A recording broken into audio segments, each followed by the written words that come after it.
mind on deck with a blunt splitter. If it ain't salt buck kush, we ain't fucking with you. Ain't no lie. Cootie fly like Guy Fisher, too cool. If I was in school, you would swear I'm taking pictures. And I'm in it with a gallon of the liquor and a nigga trying to drill. Welcome to another episode of the Empromptu Podcast, man, where I'm bringing you the dopest conversations on the internet, man. So just to recap, I do this podcast because I know a lot of dope people who doing a lot of dope things. I'm a comedian, so of course we're going to hear from a lot of comedians, but I also got regular everyday people. But now I don't even want to say regular everyday. I want to say important everyday people that are doing stuff to change the neighborhood, change the lives, and just push things forward. I'm gonna make a call and see if I can get my man's on the line. I don't want to say too much about him before I call him because I want to make sure I get him on the line first. I want to make sure I get the right person. Hey, what's going on, Cuz? Yo, Cuz, what's up, man? I ain't here. Had to turn up the volume on the thing. You busy? You got a couple minutes to talk?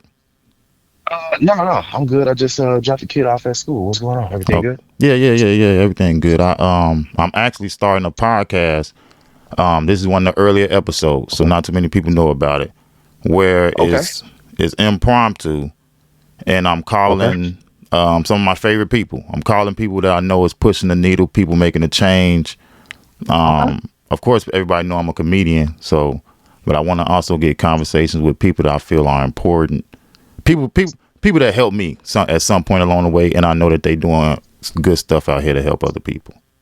That's what's up, man. That's what's up. So you call? Oh, am I one of those people? You one of them people. We on right. Well, let me give you the proper introduction.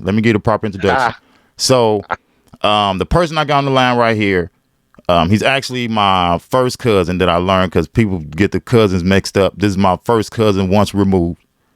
Wait, you recording now? Yeah, I'm recording right now. We on right. Oh wow.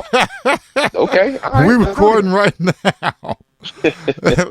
So let me give you the introduction. So I got my cousin on here.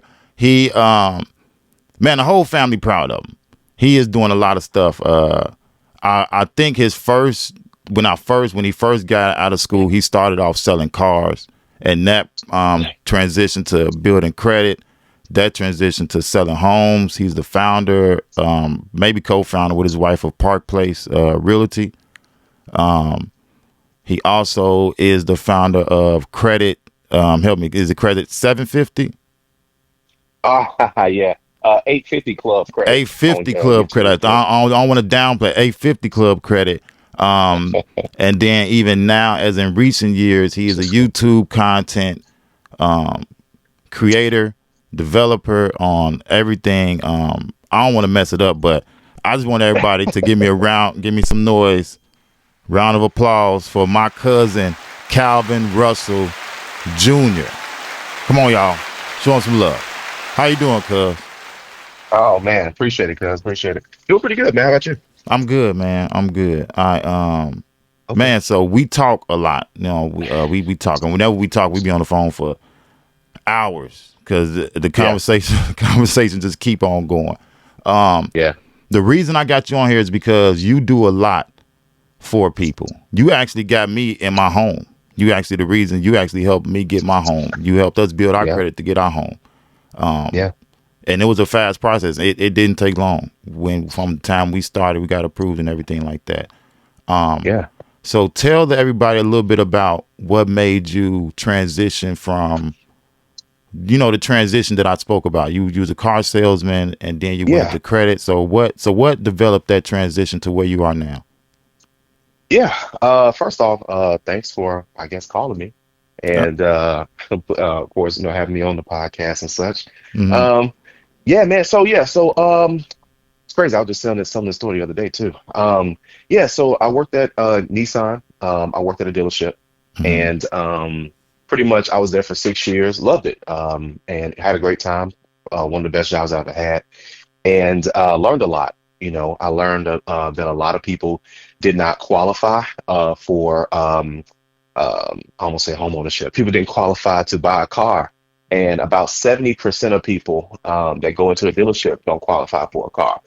And I felt like Wait, hold on. People You that come said inside you said 70% of people don't qualify. yeah, crazy. Wow. Yeah. Yeah. Yeah. And so a lot of the salespeople was like, that's just how it is, it is what it is, whatever. And so I was like, wait, so we do all this work to bring people in and we just kick them out? They was like, yeah, they don't qualify, get rid of them fast. And I'm Mm. like, well, that don't make the most sense. So I said, okay, let me start asking these banks that come in, because bank reps used to come in like every week, Mm-hmm. essentially trying to get more business. And they would say, well, send us more business, send us more business. I'm like, dude, we sent you some business. Like one of these guys I remember a guy I went to college with, I had sent them like to all the banks or whatever. Like you put them in the system and then, they go to all the banks or whatever. So, Mm-hmm. and one of the banks was like Chase Bank. And I remember because the guy, it was a black guy. So it was like, okay, I'm talking to a black guy, Chase Bank rep, whatever. And I'm like, man, you come in here and you say send you more business, but we send you people, you decline them. Like, why is that? He was like, well, this is what we're looking for Okay. when we're looking to approve somebody for a car. And I was like, well, okay, but y'all telling us, but you don't tell the people. Like, you should at least send them something like text message or email. He was like, no, man, it's so many people that get denied. Pretty much saying the same thing that my Mm-hmm. management was saying. And I was like, well, here, tell me what you're looking for. And I would just kind of not interview, but kind of like ask these people, like every time a bank rep came in, Fifth Third Bank, Ally Bank, Mm-hmm. you name it, like all these places, Ally Financial, all these places. So, and they would tell me what they were looking for. And long story short, I then started to tell people. So if they got denied, I would flip over their credit report and tell them what they needed to do.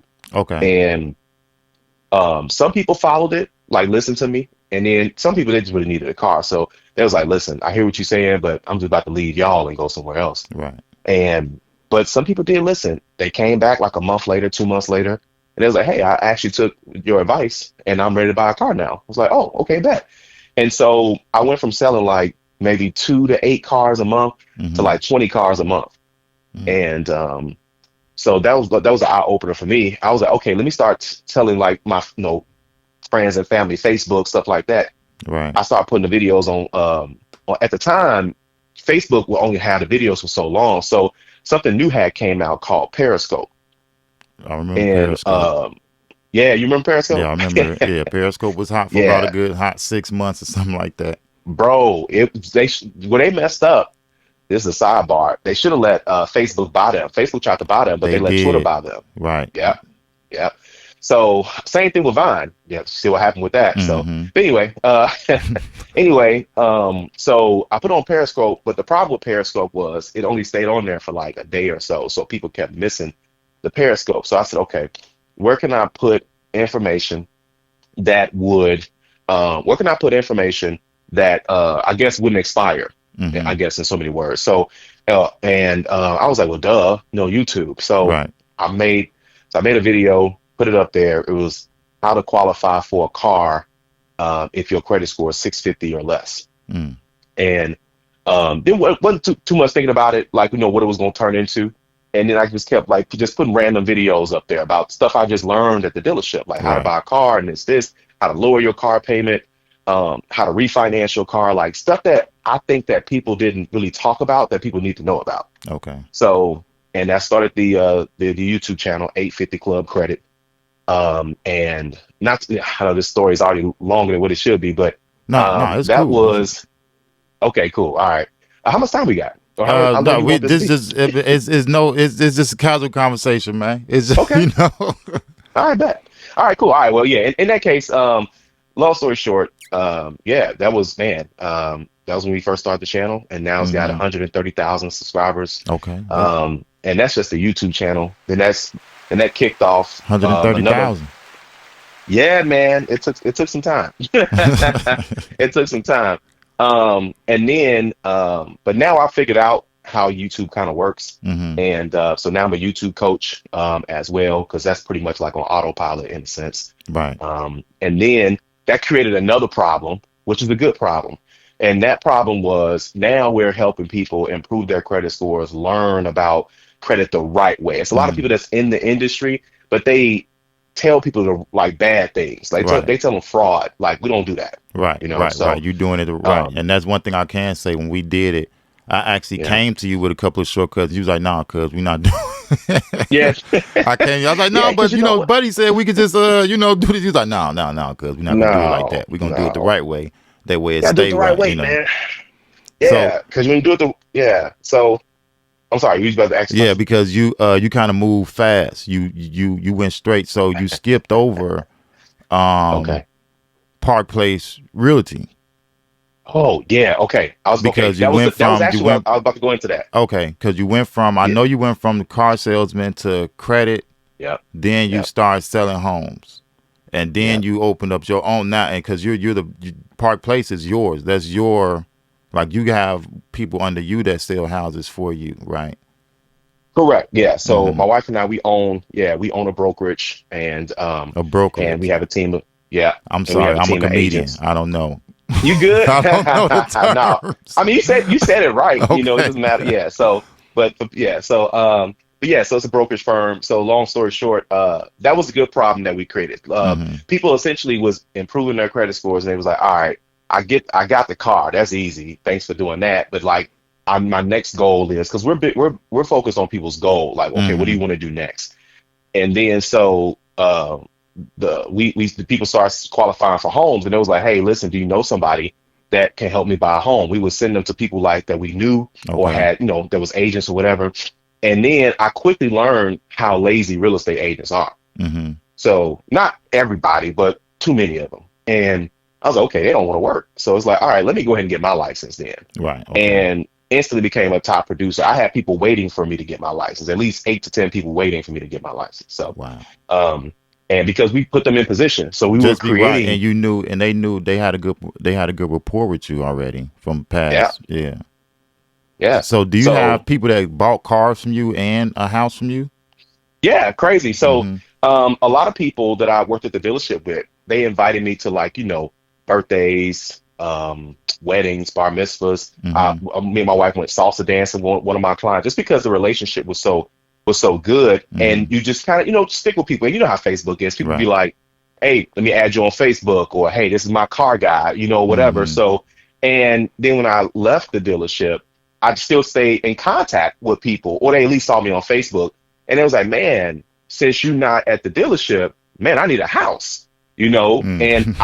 I've sold at over 20 of my clients that I sold cars to back in the day have bought property with me, Okay. as well. It's crazy. And a lot of them, what's crazy is some of them like started from like the very beginning, from me showing them how to improve their credit score to them getting a car, to them Mm-hmm. getting a better car, lower car payment, to them going into home ownership. It's insane. That's dope, It's cuz. insane. That's dope. Yeah. But I don't want to skip over one major point that you said. I was going to bring this up. Uh, Yeah. you are also married, just like me. Yes. Yeah. Black man getting married is always awesome.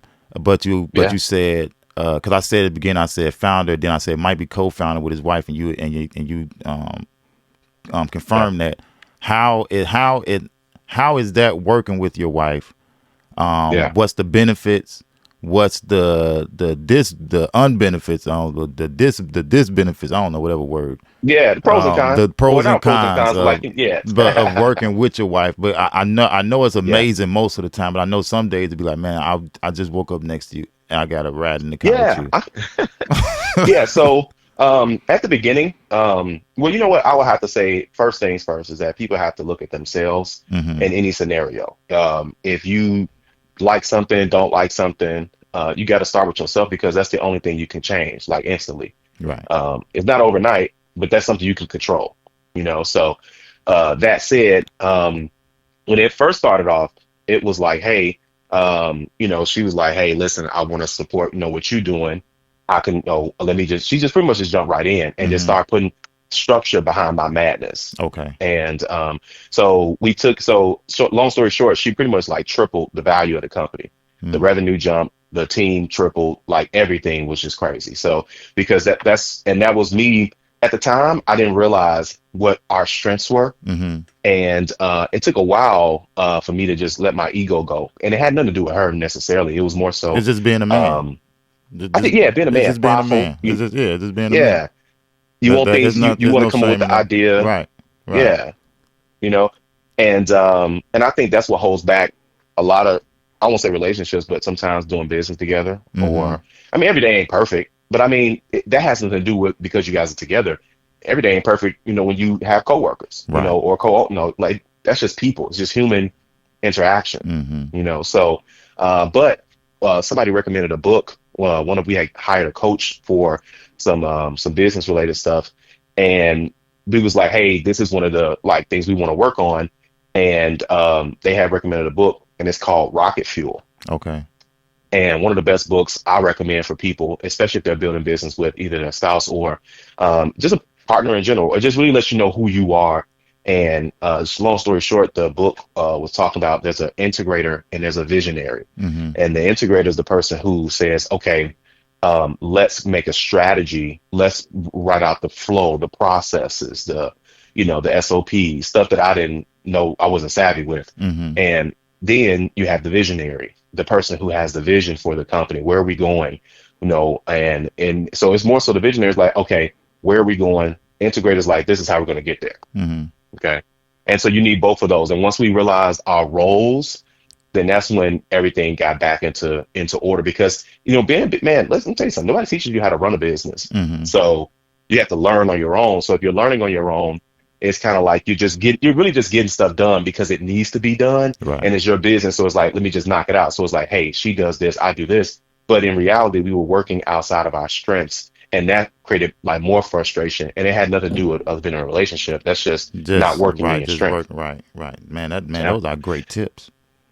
Yeah, That's great. So you said the name of that book was Rocket Fuel? Yeah, Rocket Fuel, man. It's an amazing book. I got plenty more, but that's most definitely an eye opener because it lets you know what you should be focused on. Because a lot of times you think, especially like, I don't know if it's because of social media or it could be just the internet age that we're in. And you feel like you should be doing everything or you should know everything. Okay. And in reality, the most successful people are the ones who know what they should be working on. Mm-hmm. And then they either outsource the rest, you hire it, you automate it, you put a process behind it, but you don't want to take your eyes off what you're great at because then you start to hate the very thing that you wanted to do. Right. Man, that's good. And then another thing you said at the beginning, you said that your wife stepped in and gave you structure.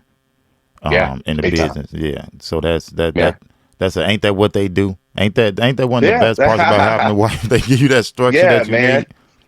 For real, and not just behind the scenes. I mean, mainly behind the scenes, but it's really a lot of the brain power, mm-hmm. and it's coming together. It's that synergy. It's that rocket fuel, man. But it's really it's not behind the scenes because everybody knows that when you see a man running a business and then his wife behind it or she's partner, we already know what it is. We know who we know who running like we know who running it. Just like when it's a man president and a lot of times they say, oh man, we know Michelle was the one.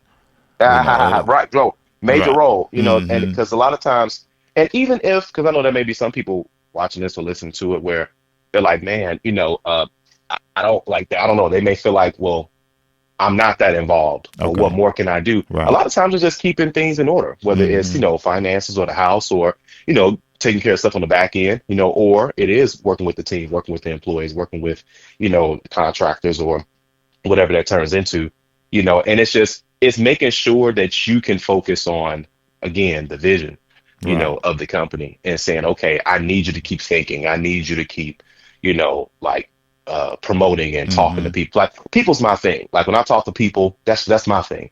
I get that from my dad, so and good people people. Yeah. Just good people. Yeah, man. You guys have I don't want to go into it because if we bring up Calvin, that'd be another hour. I know, right? I worked for he taught me, he did pretty good though last year. He did. Yeah, he had a record-breaking year last year. Did he? That's good. Just to go on him a little bit, because he gonna be on here one day too. Right. He's the carpenter of the family that taught just about all of us how to. I build walls. I remember one day I called him like, man, I need you to come put a wall up. He's like, man, if you don't do that shit yourself. Like, I remember you telling me about that. He's like, nah, man, do it yourself. But you and your wife, y'all got one son. C3, Calvin the third. Yeah. He is, which is, I don't want to say it's crazy or weird because the way we living in, he is an amazing golfer, which we don't see out of black parents a lot. Right. So that's why I want to say it. I don't want to say it's crazy or weird because it needs to become normal that we put our kids average. and but it needs to be average because watching him, it just shows that we can excel at any sport. What made you go to golf? What made you choose golf? Because I know it's relaxing, and I've actually been out there with you a few times. Oh yeah. What made you push golf into your son's life versus just the regular basketball, football, baseball? Yeah. So no, great question. So man, that was the wife again. So ironically, one of my good friends, caddied for years, always invited me out to golf events, and I was like, man, it's boring. Ain't nobody trying to do that. Your good friend, that's Jerome. Yeah, okay. Shout out Jerome. I went to high school. Okay, yeah. Oh yeah, right. The whole family went to high school with him. Right. So yeah, man, I met him at college, and it just ironically y'all went to the same high school, which is crazy. So but yeah, man, I met him in college, and we've been kicking it like ever since. He's like a brother at this point. So but he's always been like, he caddied at the country club since he was like 13. So probably 12 or 13. And he did that for years, like at least a good 10 years. Either way, he always invited me out to stuff. I was like, not really not my thing. And then it just so happened, I know, man, crazy. And so, right, but that's you. Like, man, come and golf with me. Nah, man, I'm good.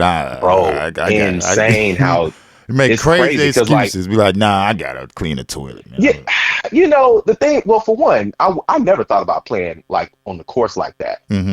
But what happened was COVID. When COVID hit, two things happened. Number one, COVID hit, so my son was in karate big time, and we just keep him busy, really, just keep him busy. And he was like, hey, our thing is if you're gonna do it, at least try your best, And he was doing that, and a karate spot that was open down the street that has been open for like 30 years, it shut down. And so that shut down. And then after that, what happened? So yeah, that shut down. And then my wife was like, hey, there's this golf intro. It's down the street. It's free. And, if we like it, we can get him, like it was just something to do for the summertime, keep him busy. And so it was like, all right, let's do it. And so we did it or whatever. And he liked it. Like he wanted to keep hitting the ball and stuff like that. So I was like, all right, bet. Was it instant? Like he was instantly into it? Okay. No, I mean, well, I would say this. He liked it enough to want to go, like to say, hey, let's go back tomorrow. Like, he was excited to show up, That's dope. And because honestly, I think anything, honestly, not knocking golf, but I feel like it just so happened that, it was outside, it was nice out. So it was like, okay, cool. Let's just keep going. Then I paid for, they had like and that was the hook. They show you like the freeway for like a week. And then if you want to keep like go for another 2 weeks, it was pretty inexpensive. So he ended up doing it for like 3 weeks. Okay. And he liked it. I was like, man, but that was the end of that particular program. And so then I started playing with him, and then long story short, I had put on Facebook, hey, my son's doing this. Another guy that went to Eisenhower, Cordero. I don't know if you know Cordero. Yeah, I know Cord. Either way. Yeah. Oh, okay, cool. Okay, that's what's up. So Cord introduced me to a guy that he knew from Robbins. And he just so happened to be one of the few people that he actually coached. And I was like, what's the chances of that? You know what I'm saying? And then I got into his program, and that, man, everything took off. And I'll speed this up, but that was back in 2021. And then now Calvin, last year, he was number one in the state. What was that? I got my buttons. Let me apply for Cubs. I got my buttons. Number one in state. There you go. That's because I remember, but we watched the progress because you would post the progress as it would go. You'd be like, man, we did this first ever tournament, didn't place, but man, he was great. Second tournament, he got 5th place. We ain't mad at it because at least we got. So man, that's dope. Number one in the state. Right, man. So here, let me explain that actually. So how it works is they do like in regions, and they broke it down into like 4 regions. And so he was number one in the Chicago region. And so this was out of like 50 some kids that tried, and he was number one. And what's crazy is some of the kids that beat him the year prior, he beat them last year. Then there's another golf tournament called it's the Ted Rhodes Foundation. Ted Rhodes was a black PGA professional golfer. He sued the PGA for essentially not allowing black people to play. He won that lawsuit, and because of him, black people could actually play golf. Oh wow! So Ted Rhodes, he's passed away, of course. His granddaughter continues to run the foundation. And so we always go to that every year. It's a golf tournament every year. He won that last year, came in first place. So where's that? Where's that tournament located at? Yeah, so they used to do it in where they used to do that?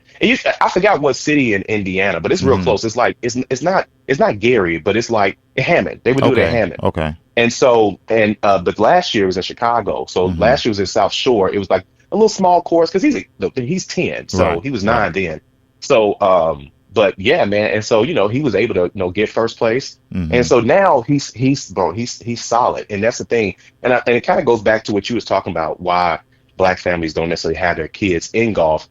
Well, one, the school plays a major role, because if the school don't have a golf program, then it's kind of like they only do it like when they can, which is fine. But see, like basketball, football, once you got the ball, you could practice anywhere. Right. Everybody's got a basketball goal. Football, I mean, who don't want to catch and run? Pretty simple. And soccer, same thing. You just kick it. You just need a net. But with golf, you can only practice it if you go to the driving range. Right. So, you can practice in your garage or your basement if you got one. If not, you still got to have a putter or the right floor and stuff like that to really get the real feel for it. Yeah, and then you got to pay for balls. You got to get clubs. Then the kids grow, so now just like a pair of shoes, you got to get another set of clubs. So you're gonna spend some money. You know what I'm saying? So anytime you buy any equipment, but I feel like I think parents, we just have to get behind our kids in general anyway. So no matter what they want to do, that way they can always have something to fall back on. So if that's something that they don't want to do for the future. But so far it's year 4, man. So he likes the awards, he likes the trophies. That's what's up, man. Most of the time we the only black families there, so easy to spot. So yeah, man. So we ain't got to pull up and call and see where y'all at. We'll see. Nah, man, they know who we are. Like as soon as we pull up, say, "Oh, here's Calvin." I mean, they know it's him because who else? And I bet when they pull up, they all be like, oh, they be thinking about who gonna win. Then he pull up, they be like, oh, I guess I'll go for second. Yeah, you know what, man? Well, you know what? That's the thing. I will say this. There's different tournaments and there's different skill sets. But now the one he does twice a year, man, he be doing his best, and then he be top 10. So it's just gradually getting there because I ain't gonna lie, a lot of these people, a lot of these other ethnicities, I ain't gonna say just certain ones, but they treat golf like we treat basketball, like we treat football. So they got they year round all. Like, because I remember we came to the indoor one where we was hitting the ball at the screen. That's right. Yeah. Yep. Yeah. So, but that's him, man. So, but he's excited. His tournament starting in a couple weeks. Okay, so. That's dope. I don't want to hold you too much longer, but I do want to make sure that we get all your information, because I want to post all the links where everybody can get you at the bottom of the video and everything like that. All your pictures of your businesses will be posted up here.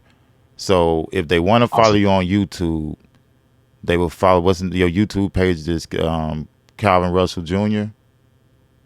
Yeah. So So on Facebook it's Calvin Russell, but on YouTube it's 850 Club Credit. 850 Club Credit. And they'll see a blue and white logo. That's 850 Club Credit. And then also a YouTube coach. And then you have, of course, you have Park Place Realty. That's the real estate firm. And but yeah, man, greatly appreciate 850 credit, 850 Credit Club, Park 850 Place Club Credit, 850 Club Credit, Park Place Realty. Yeah. And Park Place. Hey man, I am a comedian and I have it's in the morning, it's cool. I have a stutter in a list, so some words I just can't say or it's gonna come out. I feel you. It's gonna come out crazy. But also the YouTube coach. Can you expound on that a little bit, or they can find all the information that they can get from that on your YouTube page also? Because I just seen you had a or you got one coming up on YouTube. Yeah, it's a free, So I got I don't know when when you posted this one, but that's the 20th. So that's gonna be March 20th. And we may or may not. I haven't decided if I'm gonna do a replay yet. Okay. But yeah. So but no. So short version is, bro. Yeah, YouTube is the wave. It's gonna be, in my opinion, YouTube is the next 1998 version of Google. Like y'all better people need to jump on board. Y'all see what Drewski's doing. You know. So those when he hits 1 million views, that's doing easily $400,000 an episode on the low end. So yeah, so when you talking about 4 million, he's easily touching 1.5. You know, it does like 4 mil, and that's an episode. Right. So and and all you doing is it's the new TV. So it's like so it's an open platform. Back in the day, you have to pitch a show, they have to say yes. They tell you how it's gonna be ran, but people that come from social media are keeping TV alive. You see what Quinta did, with Adel Elementary, right? So she went from the girl doing Vines to, bro, they need her to survive almost. And that's and that's what's crazy, because somebody else had just said that if they coming to you, if the industry is coming to you at this point, it's because they need you.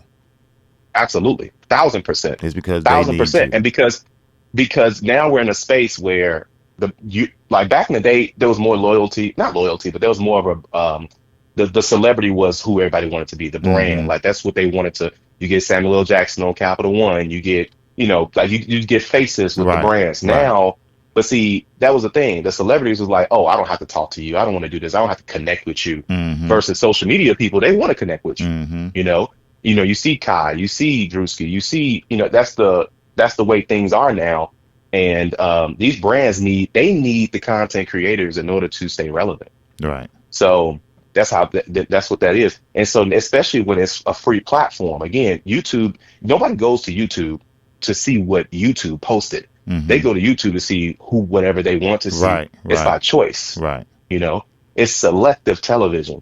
And but either way, I'm showing people essentially how to take not just how to start a channel, but there's so many different pieces of that: channel management and editing and brand deals, and like this is now the time to get paid to be just who you are. Right. You don't have to be somebody fake. Right. You just be yourself. If you bake cakes, you baking cakes, you showing people, and that turns into a whole situation.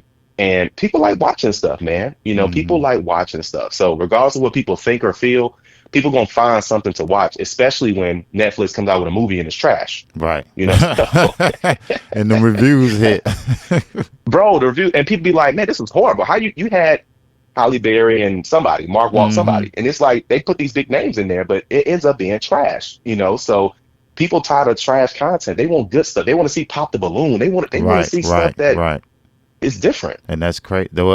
Hopefully they'll want to see this. That's right.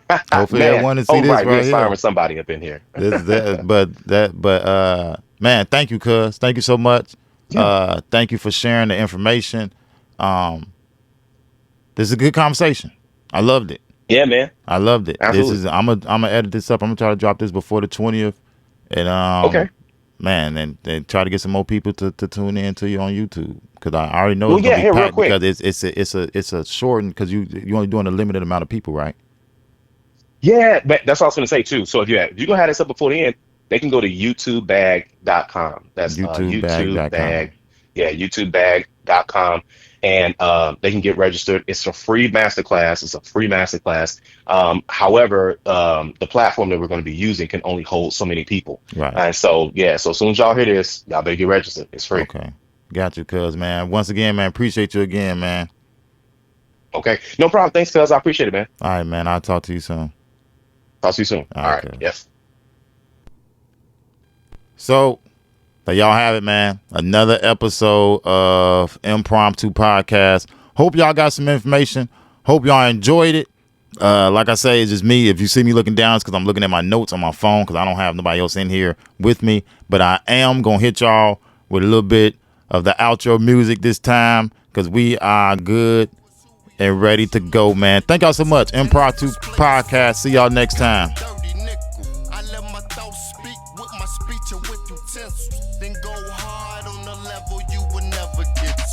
If I'm on cloud 9, I'm getting higher. It's like I walk around with wings. Name a nigga flyer. The weed got me time cruising like McGuire got the swisher.